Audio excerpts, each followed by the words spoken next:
El pasado jueves, un avión de carga ruso aterrizó en Teherán a las 3 de la madrugada. Oficialmente transportaba equipamiento militar. Extraoficialmente, según fuentes de inteligencia occidentales, ese avión podría estar preparándose para algo muy diferente: una evacuación de emergencia del círculo más cercano al líder supremo.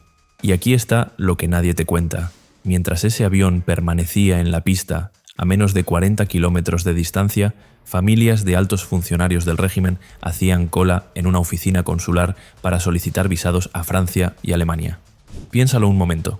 Las mismas personas que durante décadas llamaron a Occidente el Gran Satán, que organizaron marchas quemando banderas estadounidenses y europeas, que juraron lealtad eterna a la República Islámica, ahora están enviando a sus esposas e hijos a vivir precisamente en ese Occidente que tanto despreciaban.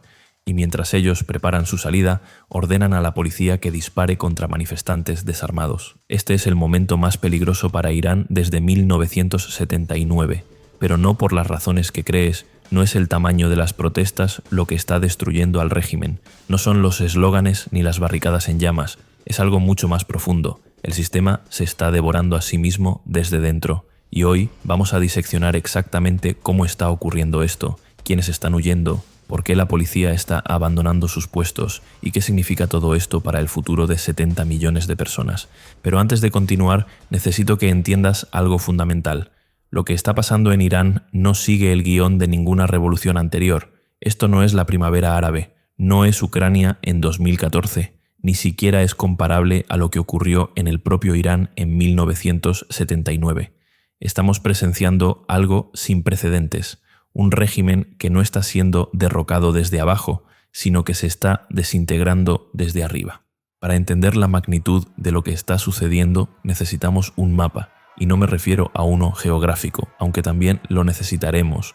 Me refiero a un mapa del poder en Irán, porque ese mapa acaba de ser completamente redibujado en cuestión de semanas. Durante 45 años, la República Islámica funcionó como una pirámide perfectamente diseñada. En la cima, el líder supremo, Ali Jamenei, quien concentra poder absoluto sobre las fuerzas armadas, la política exterior, la justicia y la interpretación religiosa del Estado. Debajo de él, una capa de clérigos de alto rango que legitiman teológicamente cada decisión. Más abajo, los guardianes de la revolución, ese ejército paralelo que controla aproximadamente un tercio de la economía iraní y mantiene operaciones en todo Medio Oriente. Luego vienen los tecnócratas, los parlamentarios, los gobernadores provinciales y en la base, sosteniendo todo el peso de esta estructura, 85 millones de iraníes. Este sistema sobrevivió a una guerra de 8 años contra Irak, sobrevivió a décadas de sanciones internacionales, sobrevivió a múltiples olas de protestas, en 1999, en 2009 con el Movimiento Verde, en 2017, en 2019. Cada vez el régimen aplicaba la misma fórmula: represión violenta selectiva, fragmentación de los movimientos, aislamiento geográfico de las protestas y sobre todo unidad absoluta en la cúpula del poder. Esa fórmula ya no funciona. Y la razón es devastadoramente simple. La cúpula ya no está unida.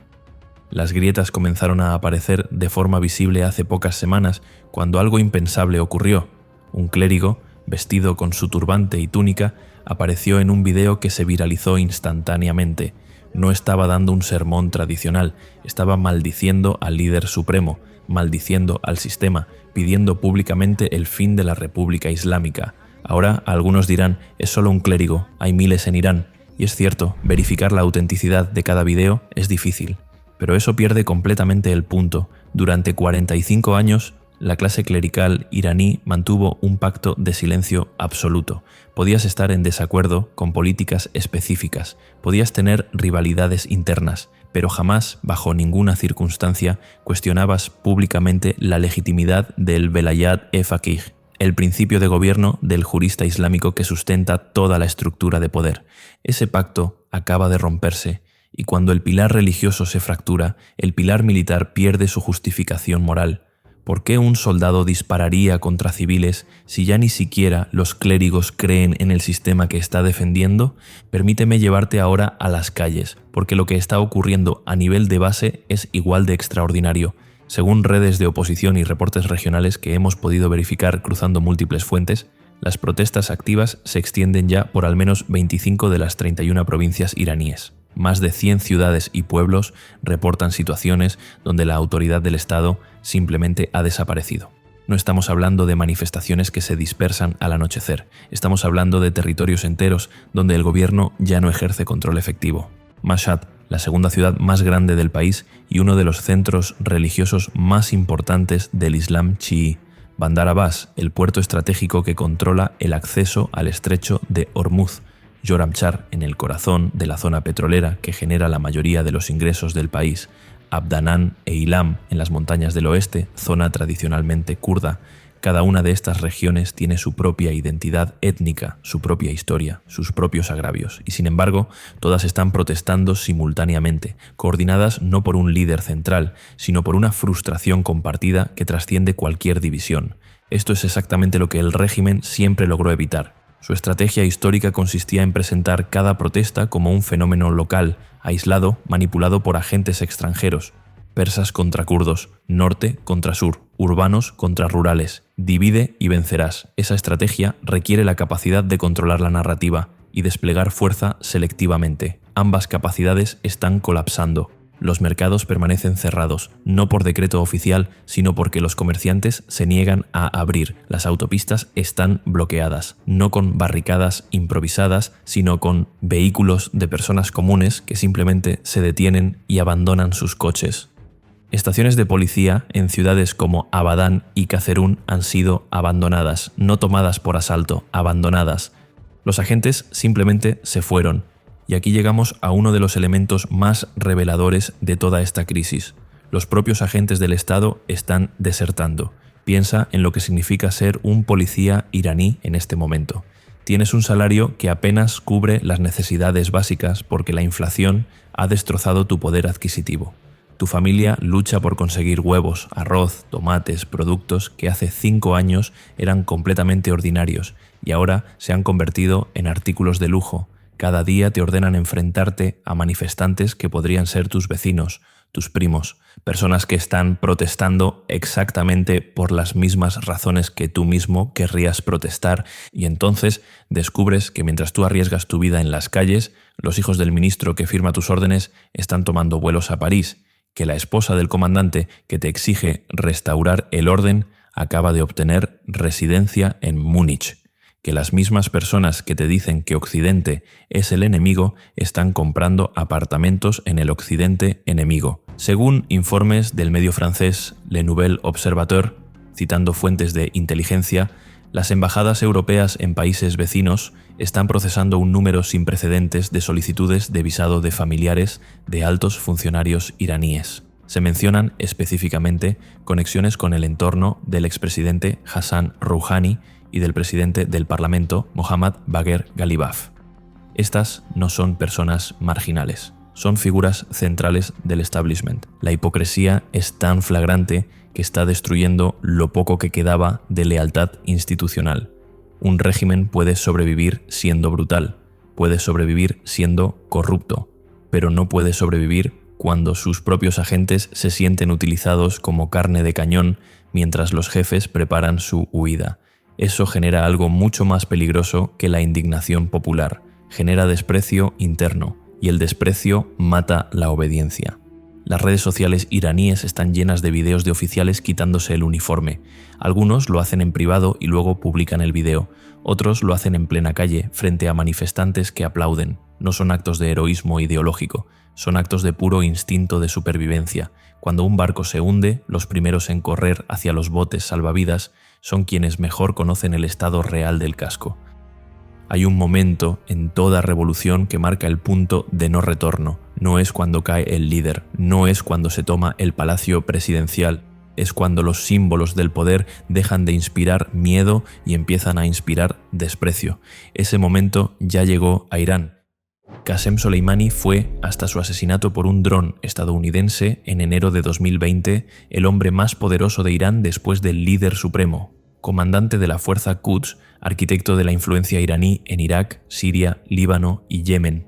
Para el régimen era un semidios. Tras su muerte, se erigieron estatuas y monumentos en todo el país. Su imagen apareció en murales gigantescos. Su funeral reunió a millones de personas en las calles, se convirtió en el mártir perfecto, el símbolo de la resistencia iraní contra el imperialismo estadounidense. Esas estatuas están siendo derribadas y quemadas. En Karaj, una ciudad industrial a las afueras de Teherán, manifestantes destruyeron un monumento a Soleimani mientras coreaban insultos contra él, no contra Estados Unidos por haberlo matado, contra él, contra todo lo que representaba. Intenta comprender el significado de esto. Durante casi 5 años, el régimen utilizó la memoria de Soleimani como herramienta de cohesión nacional. Criticarlo era casi un delito, y ahora, en cuestión de semanas, se ha convertido en un símbolo de todo lo que la gente odia: la militarización de la sociedad, la exportación de recursos a guerras extranjeras, mientras la economía doméstica colapsa, la priorización del prestigio regional sobre el bienestar de los ciudadanos. Cuando un pueblo destruye los monumentos de sus propios héroes, está declarando algo mucho más profundo que oposición política. Está declarando que la narrativa completa del Estado ha perdido legitimidad, que ya no cree en ninguna de las historias que le han contado. Y un Estado que no puede controlar su propia narrativa no puede controlar nada. En el centro de todo esto está un hombre de 85 años que lleva más de 3 décadas en el poder. Ali Khamenei se convirtió en líder supremo en 1989, tras la muerte de Khomeini, el fundador de la República Islámica. Durante 35 años ha navegado crisis tras crisis: guerras, sanciones, reformistas, ultraconservadores, protestas, pandemias. Siempre sobrevivió porque mantuvo el equilibrio entre las distintas facciones del poder, porque el sistema era más fuerte que cualquiera de sus partes. Ese equilibrio ya no existe. Los informes que emergen de fuentes de inteligencia occidentales pintan un cuadro extraordinario. El propio entorno de Khamenei estaría diseñando planes de contingencia para una posible evacuación. Destino probable: Moscú. La llegada de múltiples aviones de carga rusos a Teherán en las últimas semanas, oficialmente explicada como coordinación militar, ha alimentado especulaciones de que se están preparando para extraer activos y posiblemente personas. Hay una simetría histórica brutal en esto. El 16 de enero de 1979, el Shah Mohammad Reza Pahlaví abordó un avión en el aeropuerto de Teherán. Oficialmente, se iba de vacaciones por razones de salud. Nunca regresó. Murió en el exilio un año después. El sistema que lo reemplazó, construido sobre la premisa de que sería eterno, indestructible, bendecido por Dios, ese sistema ahora mira la misma pista de despegue preguntándose si la historia está a punto de repetirse, y mientras el régimen contempla su posible final, un fantasma del pasado está resurgiendo. Reza Pahlaví tiene 64 años, es el hijo del último Shah, vive en Estados Unidos desde que tenía 17 años, cuando su familia huyó de la revolución. Durante décadas fue una figura marginal, un recordatorio de un pasado que la mayoría de los iraníes nunca conoció directamente. La República Islámica lo presentaba como un títere de Occidente, un residuo de la tiranía anterior. Algo ha cambiado. En las protestas actuales, su nombre y el de su padre aparecen con frecuencia inédita. No porque la gente quiera restaurar la monarquía en el sentido literal. La mayoría de los iraníes nacieron después de 1979. No tienen memoria personal del régimen anterior, pero su figura se ha convertido en un símbolo de algo más abstracto: la posibilidad de una alternativa, cualquier alternativa. Una Irán que no esté definida por turbantes y teocracias. Cuando los manifestantes corean muerte al dictador, refiriéndose a Khamenei y viva el Shah en la misma frase, no están haciendo una declaración monárquica coherente. Están expresando un rechazo tan total al presente que cualquier pasado parece preferible. Es un grito de desesperación, no un programa político, pero esa desesperación tiene consecuencias reales. El régimen islámico siempre justificó su existencia como la corrección histórica a los excesos de la monarquía. Si la gente ahora recuerda con nostalgia aquello que supuestamente era tan terrible, significa que la República Islámica ha fracasado en su misión fundacional. No solo ha fracasado en gobernar bien, ha fracasado en ser mejor que lo que reemplazó. Para un sistema construido sobre legitimidad revolucionaria, eso es un veredicto de muerte. Pero las revoluciones No se ganan con símbolos ni con nostalgia, se ganan o se pierden en las cocinas, en los supermercados, en las colas para conseguir combustible, y la realidad económica de Irán ha alcanzado un punto que ninguna ideología puede sostener. El rial iraní ha perdido más del 90% de su valor en la última década. La inflación oficial supera el 50%, aunque estimaciones independientes la sitúan mucho más alta. El desempleo juvenil ronda el 30% y los productos más básicos, los que definen si una familia puede sobrevivir o no, se han vuelto inalcanzables para millones. En Abadán, ciudad petrolera en el suroeste, manifestantes asaltaron tiendas vinculadas a los guardianes de la revolución, pero no para robar, para destruir. Encontraron almacenes llenos de sacos de arroz acaparados mientras la población pasaba hambre, y en lugar de llevárselo, lo abrieron y lo esparcieron por el suelo. Ese acto aparentemente irracional es profundamente revelador. No fue saqueo, fue rechazo. Un mensaje que decía: preferimos destruir lo que ustedes acumulan antes que aceptar las migajas que nos ofrecen.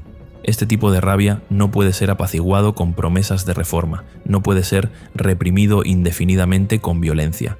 Es el tipo de rabia que surge cuando un contrato social se ha roto completamente. El Estado prometió protección, estabilidad, dignidad básica. No entregó nada de eso y ahora cobra la factura. Los expertos que siguen Irán, tanto dentro como fuera del país, utilizan un término que rara vez se escucha en análisis políticos: crisis de existencia estatal. No crisis de gobierno, no crisis de políticas. Crisis de existencia. El propio Estado, como concepto funcional, está fallando. Electricidad que no llega. Agua que se corta. Hospitales sin medicamentos. Escuelas sin calefacción. Infraestructura que se desmorona. Fronteras que se vuelven porosas. Cada una de estas fallas erosiona un poco más la razón de ser del Estado. Y cuando el Estado deja de cumplir sus funciones más básicas, pierde el derecho a exigir obediencia. La consecuencia más visible de este colapso es el éxodo. Irán está experimentando una fuga de cerebros de proporciones históricas. Ingenieros, médicos, programadores, científicos, emprendedores, estudiantes brillantes están abandonando el país a un ritmo que amenaza la viabilidad del sistema a largo plazo. Armenia se ha convertido en un destino popular por su proximidad y relativa facilidad de entrada. Los Emiratos Árabes Unidos reciben a quienes tienen recursos para establecerse en Dubái. Turquía es la puerta de salida natural hacia Europa. Y para quienes pueden permitírselo, Alemania, Canadá, Australia, representan el sueño de empezar de nuevo lejos del caos. Estas son personas que en cualquier otro contexto habrían sido el motor de desarrollo de su país. Personas con educación, con habilidades, con ambición, y el régimen las está perdiendo porque no puede ofrecerles nada, ni seguridad, ni prosperidad, ni libertad, ni siquiera esperanza. Pero aquí hay algo crucial que distingue este momento de crisis anteriores. En oleadas previas de emigración, quienes se iban eran principalmente la clase media y profesional. Quienes se quedaban eran los más pobres, los más atados a la tierra, los que no tenían opciones. Eso creaba una válvula de escape. Los más descontentos se iban, los que quedaban eran más fáciles de controlar. Esta vez es diferente. Quienes están haciendo cola para visados son los de arriba, los conectados, las familias de la élite, y quienes están en las calles son los que se quedaron, los jóvenes sin trabajo, las familias sin comida, los trabajadores sin futuro. La ecuación se ha invertido. Los que deberían defender el sistema son los que huyen. Los que supuestamente no tenían voz son los que gritan. Y eso nos lleva a la pregunta que define todo. ¿Qué hará el ejército? En cualquier crisis de régimen, el momento decisivo llega cuando las fuerzas armadas deben elegir. Pueden defender al gobierno hasta el final, como hicieron en Siria. Pueden negarse a actuar, como hicieron en Túnez. Pueden cambiar de bando, como hicieron en Egipto. O pueden fragmentarse, con diferentes unidades tomando diferentes decisiones, como ocurrió en Libia. Irán tiene una estructura militar peculiar. Existe un ejército regular, heredero de las fuerzas armadas del Shah, tradicionalmente más profesional y más cercano a la sociedad civil. Y existen los guardianes de la revolución, creados específicamente para defender el sistema islámico, con su propia cadena de mando, sus propios intereses económicos, su propia ideología. Durante décadas, esta dualidad funcionó como un sistema de contrapesos. Si el ejército regular flaqueaba, los guardianes estaban allí para mantener el orden. Si los guardianes se volvían demasiado ambiciosos, el ejército regular servía de contrapeso, pero ese equilibrio dependía de que ambas instituciones creyeran en la supervivencia del sistema. ¿Qué pasa cuando los soldados rasos del ejército regular ven a sus propias familias pasando hambre? ¿Qué pasa cuando los mandos medios de los guardianes descubren que sus superiores están enviando dinero al extranjero? ¿Qué pasa cuando la orden de disparar contra manifestantes viene de alguien cuya esposa acaba de volar a Frankfurt?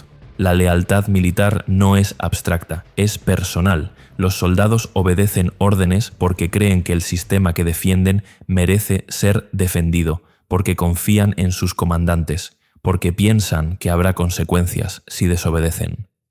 Cuando esas tres condiciones colapsan simultáneamente, ocurre algo que ningún manual militar contempla. La orden se da, pero nadie se mueve. Hay indicios de que esto ya está sucediendo. Reportes de unidades que reciben órdenes de despliegue y simplemente no se presentan. De comandantes que pierden comunicación convenientemente durante operaciones críticas. De soldados que confunden instrucciones. Nada abierto, nada declarado. Solo una erosión silenciosa de la cadena de mando. Para el régimen esto es peor que una rebelión abierta.